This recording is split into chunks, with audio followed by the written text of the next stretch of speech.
Brendan, last week, how do you go into this week with, obviously momentum does matter, but it'd be lovely to finish off with a win, wouldn't it? Played well. We were pretty disappointed, actually we were very disappointed with our first half last week, players in particular.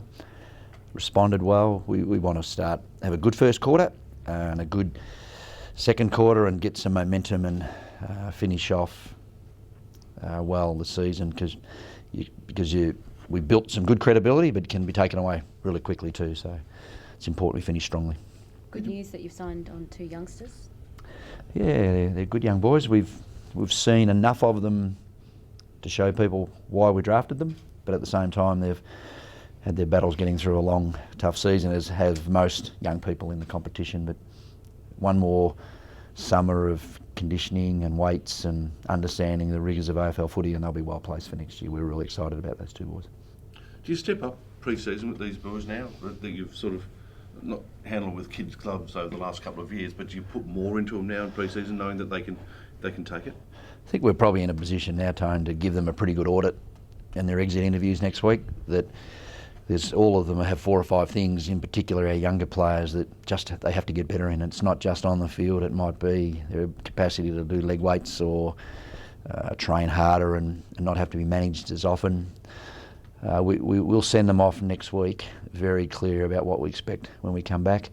Is there one area that we need to get significantly better? Probably not. We need most of our younger group to get 10 to 15% fitter, stronger, faster, more alert, more understanding the game and more in tune with how we want to play. And Crossy is moving on, which is disappointing for the club. He's been a great servant for the club, but I suppose he believes he still has a career in footy.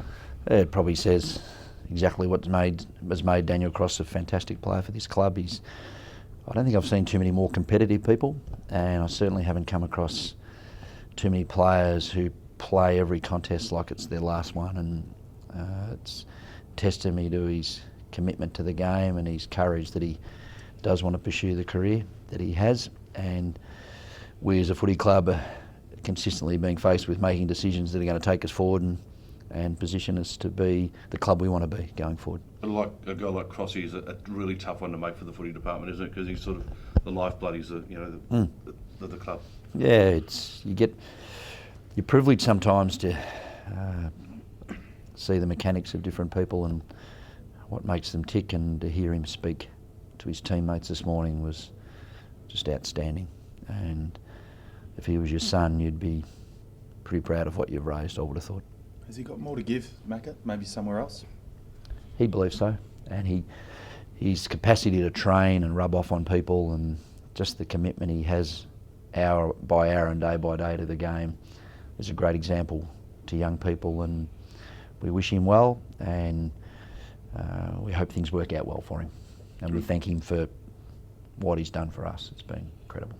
It seemed like one of those coaching roles up at GWS, like McDonald and those guys sort of had, where they play for another year or 2, but at the same time really work with the kids, would probably suit him right down. Yeah, perhaps. I'm not sure what's in the wings for him, but it would suit him, yeah.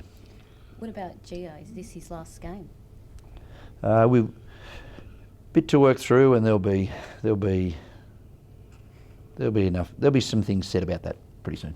Okay, you don't sound very confident. I didn't sound anything. Didn't sound confident. Didn't sound unconfident. There'll be an announcement pretty soon. Is that things to work through on both sides? His decision? We'll make an announcement very soon.